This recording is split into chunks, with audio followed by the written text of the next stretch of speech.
Hi, this is Heather Burnosky, a trainer for Meridios, and I want to take a few minutes today to talk to you about some tips that can help you to have a little more effective online class. Have you ever been a student in an online class and you have sat there for about 30 minutes and you've thought, oh my goodness, I really should have chosen something else off of my to-do list today instead of this class. I could have spent better time getting some other work done. Or maybe you're the teacher like I am, and you have gotten 30 minutes, 45 minutes into the class time, and you find yourself just feeling kind of lost or a little disorganized. It's a little bit of a struggle to keep your students on task and focused. Well, you may want to have a little more effective online class. So here are some tips that are going to help you with that. Your time in this next few minutes is going to be very helpful to you to have a better, more organized, effective online class. The first tip that I would give you to have a more effective online class is to make sure when you start your class, you set out the goal of what you want to accomplish in your time with your students. Make sure you define what your purpose is in having the class that day. And then don't just set a goal and let them know that goal, but also give them a guideline to be able to follow along with you to reach that goal. One item that I use when I'm having a training class on our application is called a skills matrix. It is sort of like an outline in that it lists the different topics that we'll cover, the items that I need to be sure that my students are learning to be able to use the application effectively.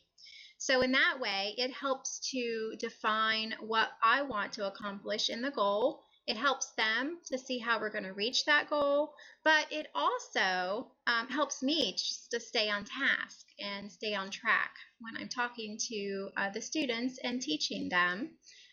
So make sure you set your goal and then give them a guideline or an outline to help them and you reach the goal you want for that time spent with them.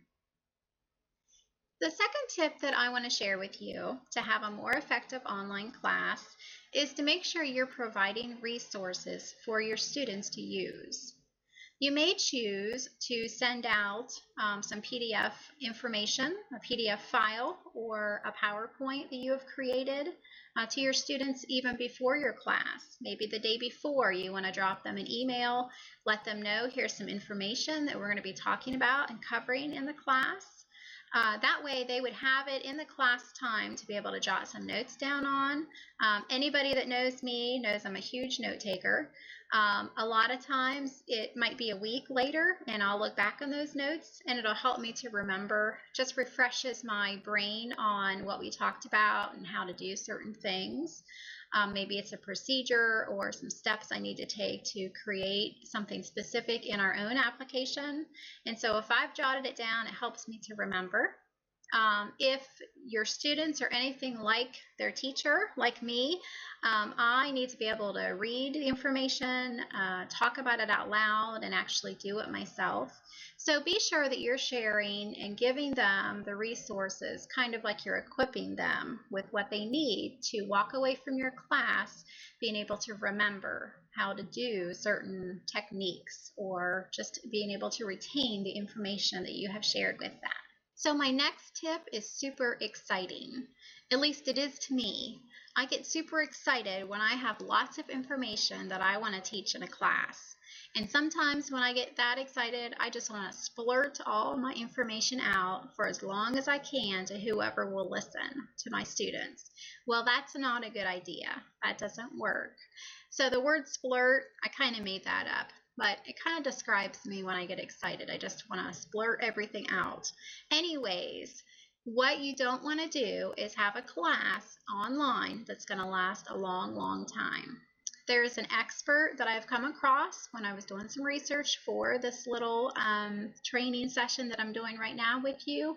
Her name is Jacqueline Costner, and she is a little bit of an expert on online communication and in having this type of learning setting online. And she shares that it's important to not have a class online that lasts more than 2 hours. So, even though you get excited and you want to share everything you can with your students in your class time, try to limit yourself and stick within a certain time frame. So that's your third tip. So far we've talked about setting a goal and having an outline or a guide to help your students reach that goal. We've also talked about providing resources for your students. And then what we just mentioned was setting a time limit on your class. Too much of a good thing can be too much. It's just not a good thing. So make sure you keep within the time frame that you've set for your class. Another tip I have for you is to encourage participation in your class. If you're able to set up some online scenarios to get your students involved so they can interact with you and with their classmates, that would be great. In our application, one area that I do this in is when we're creating reports. There are certain steps that we need to take to create those reports. And so as I show the students, they're able on their side also to follow along and create reports with me. This just encourages them to get involved, to participate, and as they do that and as they walk away from the class, they've had some hands-on experience with learning. They've actually done some of it. They can have a little self-confidence in what they learned in your class time. So really encourage your students to get involved and participate in your class. My final tip for having an effective class is actually something that I am also working on. I would encourage you to have a survey for your students to fill out to let you know how they felt about your class.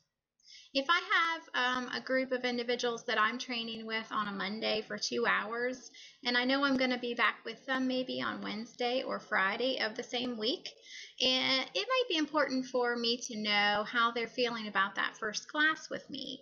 Maybe there's something I could do a little differently that would help them. It's important to get input from your students. So work to get their feedback by doing a survey. It could be 4 questions long, a couple more maybe if you want it to be a little bit longer. Make it easy and quick for them to fill out. Maybe have multiple choice questions, or maybe have a rating system of 1 through 4 for each question. Maybe you want to send that to them in an email after the class is over, or provide a link right in the class time for them to go very quickly before they exit your class and fill that in so that you get those results back. So work to get feedback from your students. So in the time that we had today, about 10 minutes, we covered about 5 tips.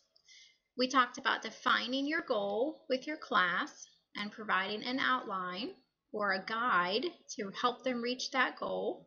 We also talked about providing resources, maybe information they can refer back to if they need to down the road. Set a time limit on your class. Remember, no splurting.